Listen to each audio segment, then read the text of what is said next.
Hey fans, welcome to another podcast on FPL Tips with TepTV. I remain your host Hwang, and I'll be giving you the tips for FPL for this weekend. The first tip for this weekend is where are the clean sheets coming this weekend? Exactly, many of us will be pondering, looking at it. Where do we get the clean sheets? Who are the best defenders to choose for this weekend? Now, I would say not Chelsea, not Arsenal, not Leicester City, not City themselves, Man City, but I feel the clean sheets will be happening at Anfield. So this week looks like one of the best weeks to actually have a Liverpool defender. If you need to take a -4 hit to get one, I would advise you to get one because you will easily be rewarded instantly. So this weekend, expect the clean sheets at Anfield. Second tip is Wolves dilemma. Yes, we have a dilemma with Wolves at the moment. We are looking at it, should we go for Hwang or should we go for Jimenez? Now, of course, Jimenez is a proven FPL player. He's certain to be on penalties. He is guaranteed to play 90 minutes. Of course, the only game he ever missed this weekend was actually the game immediately after the international break. And he came off the bench, and the reason why I feel he came off the bench that match was simply because he came late from international duties. Not because he was injured, not because he's going to be rotated or anything. He still remains the talisman of that team, and so if Wolves get a penalty tomorrow, Jimenez is likely the one taking it. But we have the second guy, Hwang. Hwang is quite much more cheaper than Jimenez, almost 2 million cheaper than Jimenez. He is not on penalties. He is not guaranteed to play 90 minutes, but at the moment he is delivering the goals. Now we're looking at it that Jimenez finally had broken the top with goals and every other thing. But the challenge is if you follow the pattern, you would see that every of the assists that Jimenez has done this season has always been to Hwang. So Hwang has always been the beneficiary of Jimenez play, and we are finding it very difficult to get Jimenez to score goals.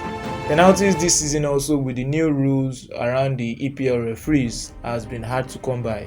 So if you're banking on the fact that Jimenez is on penalties and Hwang is not, you may not end up having more than 3 or 5 penalties in the entire season. So judging by this, I would say even though he runs a rotation risk in the last 4 games, Hwang has played at least 70 minutes or more. And FPL says you need 60 minutes to get the 2 points for a regular match. And since Hwang has played at least 70 minutes or more in the last 4 games, we can almost likely say that he is expected to start and at least make a 70-minute cameo. So because of that, I would suggest that you go for Hwang. He's cheaper, he's the one scoring the goals. Jimenez is just giving the assists, and is still guaranteed to at least play 70 minutes. The third tip we have for this week is, can Salah, Mohamed Salah, the man on fire, arguably the best player in the world at the moment, can Salah keep scoring? And the answer is absolutely yes. Yes, Salah would keep scoring. However, I want you to note that you would not always be seeing hat-tricks like last weekend. In short, in the year when Salah actually scored 44 goals, that was his first season in Liverpool, he barely had 3 hat-tricks that season. He had a lot of single goals, braces, and the rest of it. And that's what we love about FPL assets. We don't want a player who scores an hat-trick and for the next 5 games doesn't even give us 1 return or an assist.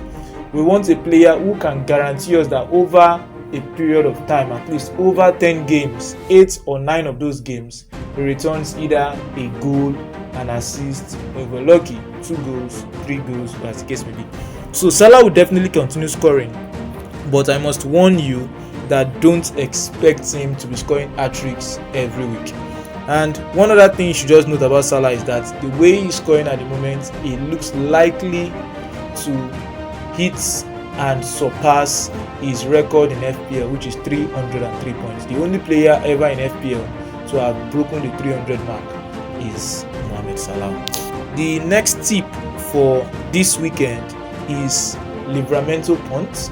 A lot of us love attacking fullbacks. Whenever we see attacking fullbacks, we're always interested in getting them. Examples: Ben Chilwell, who has scored 3 goals in the last 3 league games. We've seen the case of Trent Alexander-Arnold, the best FPL assets in the entire game.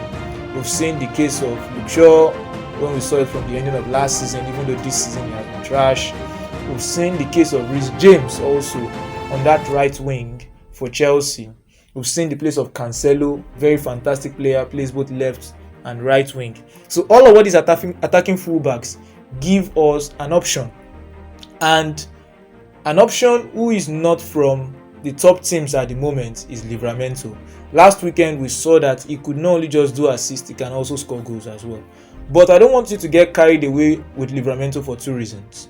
Number one, Livramento is not a striker overnight, so we don't expect him to be scoring goals every single match. And then the second issue is because Livramento plays for a team who barely keep clean sheets in case of Southampton, we can almost expect that we would not get clean sheet returns more often than not.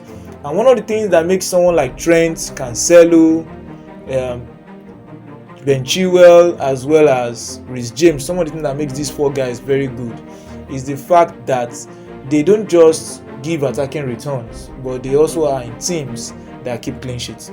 So I would advise that for whoever is going to be looking at having your first player from off the bench, make it someone like a Livramento. But don't always have to play Livramento as your third defender every single week, because sometimes you'll be disappointed. Next tip for this weekend, we're talking about defenders and we're sticking with Chelsea's defense. So we're looking at Chelsea's defense. The reality is, up till this game week, we have found it very difficult to get it with Chelsea's defense. The first game week, I think I brought in Rudiger, and then they could not keep a clean sheet. Rudiger didn't score any goal and everything, so he just gave me 2 points. The next weekend, Rudiger was injured. Then I brought in Christensen. That has been the only good light in my Chelsea defensive options, which is Christensen. And Christensen gave me that clean sheet in that Brentford away game. Not thanks to Christensen, but thanks to Edward Mendy. And then last week, of course, Christensen did not play, and I took out Christensen to bring in Aspilicueta, and Aspilicueta as well did not play. So I've been getting it very wrong with respect to Chelsea's defenders, but that doesn't mean that the defense is not good. Chelsea's defense is so good at the moment, and if you have Ben Chilwell, you have literally the second player in top form, second only to Mohamed Salah at the moment. So if you're looking at players who are in the form of their life, Ben Chilwell, Mohamed Salah are very great options. So if you're not going to be getting Ben Chilwell, Reece James is another option, although I need to warn you that Reece James sometimes runs a rotation risk with Aspilicueta and could end up giving you 1 point in a game where other defenders would have easily given you just 6 points. So if you're going to be looking at a Chelsea defender, I'll possibly say you're looking at Rudiger or you're looking at Ben Chilwell. However, I need to warn you that this weekend they play Newcastle, and the chances of them having a clean sheet this weekend is very slim from the discussions I've had earlier. Why? Because Wilson is back, Newcastle had the takeover, and I feel that although they won't get the results they need until possibly January when they make those signings, Newcastle would not lie low and suffer any defeat to any team without at least hitting them back. So although Chelsea should win that game, I feel Newcastle would not let them leave St. James's Park with a clean sheet. So going to the next tip for this weekend, the sixth tip for this weekend is, can Watford score 5 again? Yeah, many of us would have looked at the ludicrous match last week where up till about 70th minute, if I can remember, Watford was trailing Everton at a time, and Watford just had a goal to their name. And in the space of few minutes, Watford scored 4 more goals, with Josh King grabbing an hat-trick. But there is a problem there. The problem there also was, it was very sad that Watford scored 5 goals and Ismail Assar was not part of anything with respect to the 5 goals. However, one thing I need you to note is that Watford would not score 5 every time. And if Watford is going to score, we would not have the anomaly of last week where Watford scores and Sarr is not part of it at all. So as much as Sarr was a bad option last week compared to the likes of Emmanuel Dennis and Josh King, we can also take note that Watford won't score 5. That's the summary. Next tip is United come back. This is a question. Will United be coming back? It was very appalling. It was very sad. It was very disappointing as Mohamed Salah and Liverpool ran riot at Old Trafford despite the fact that there were a lot of boos, there were a lot of hypes around the fact that Manchester United was going to turn up against Liverpool. Even with the king in the front of the United's team sheet, that is right there in front, Cristiano Ronaldo himself, United had to lose that game 5-0. Of course, Ronaldo is not a defender, so he's not the one that will keep the goals out of the post. But the sad thing about the United match was the fact that Liverpool did not play particularly well and yet punished them for 5. If it was a Manchester City team or if it was a Bayern Munich team, that match could have ended as possibly 10-0 because those guys are very ruthless. So Liverpool didn't play particularly well and yet still beats United for 5, and Liverpool even stopped playing proper football as at the 60th minute. So that shows us how poor United were last weekend. However, I am tipping them to bounce back. The reason why I'm tipping them to bounce back is because after this weekend, when they play Tottenham, they are going to be hosting Manchester City. Although United in the past few years have had a good record against City where they can play their counter-attacking football and then get the result they need to get against City, I don't know if Solskjaer will have the mind to bench Ronaldo for that match and play the full throttle attacking football that has won him those points against Manchester City over the years. So judging by that, Tottenham appears to be like a match on paper where they can at least get a result. I cannot confidently say that they are going to beat Tottenham because they are going away from home. But one thing I can say is I don't see Manchester United losing to Tottenham. So I possibly see maybe a score draw or United winning the game. But I don't think that it will be easy. So because of that, I can almost say for those who own Ronaldo, there's a tendency that you will possibly be getting a goal at least from Ronaldo this weekend. We know him. He has been blanked for, I think, the past 4 league games, and we expect Ronaldo to finally make his comeback. We have 2 more tips for this weekend. The second to last tip for this weekend is Richarlison is back. Yeah, you remember the way we say Lord Voldemort is back. Yeah, Richarlison is back, and he's back with the goals. Yeah, Richarlison came from the bench last weekend and he was able to grab a goal for Everton, even though he could not help them as they lost 5-2 against Watford at home. Of course, Richarlison is back, and this weekend I think they also have another tasty fixture. So we expect Richarlison to still do well. Now that Richarlison is back, it also means that some of the assets that we have with Everton in terms of Demare Gray, Andros Townsend, and Dokore, who of course is injured, some of all these assets that we had will begin to fade away. Some of them have even started fading away as at the moment because Everton had not been turning up so much. Demare Gray, for example, I don't think has gotten a goal or an assist in the last 3 league games.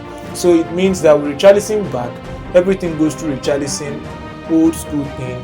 But of course, Richarlison is no Calvert-Lewin where you'd be expecting the cross from Digne down to Richarlison, not into the net. But we expect that Richarlison comes with the flair, he comes with the attacking instincts and everything to at least get them some goals. And if there's anything good that will happen about Everton in the next few weeks, we expect Richarlison to be involved. Will I put my money on Richarlison? Possibly yes. Would he be the go-to guy over the long term? I would say no. There are other very fantastic options that you could have. And the last tip for the week is usually our predicted team of the weekend. I think I need to give us a heads up about our predicted team for the weekend. So the way we do our predicted team for the weekend is we try to choose some 11 players, on-field players that we are predicting that the cumulative team will give you at least 70 points for that weekend. At least 70 points for that weekend. And I can tell you confidently that if you're anybody that gets 70 points every weekend, you're definitely going to win FPL. So we put up together a predicted team, not necessarily the team for the weekend, the way FPL does it, but a team that when you calculate the points each of the individual players make together and you put them together as a whole, you are able to get 70 points. And then of course we try to make sure that we follow up with the FPL criteria where the maximum of 3 players in one team, minimum of 3 defenders, minimum of 1 striker, and all of all those different combinations that we have in FPL. So in goal for this weekend, I am predicting Alisson Becker. Just like what I mentioned, I expect Liverpool to keep a clean sheet. Alisson Becker, straightforward 6 points at least, and that's a bag. Also in defense, I'm also predicting Trent Alexander-Arnold, I expect him to also keep a clean sheet against Brighton and possibly an attacking return. Also in defense, I have Jansen from Brentford. I'm expecting at least some couple of points from Jansen. Then the third defender, you could guess that, is Ben Chilwell from Chelsea. Like I said, I'm not exactly expecting Chelsea to keep a clean sheet, but I think Ben Chilwell should give us some attacking returns. In midfield is the man in fire, the man in form, the man in song, Salah, and I'm tipping him to be the captain for this particular team. Of course, getting him as a captain, you should get even much more than 70 points. Salah in the team, Mason Mount as well in the team. Now, I'm not getting carried away by the hat-trick that I scored last week because I still feel that Kai Havertz is your go-to guy. But when we look carefully at Kai Havertz and Mason Mount over a long period of time, I believe that Mount is more likely nailed on compared to Havertz with respect to game time.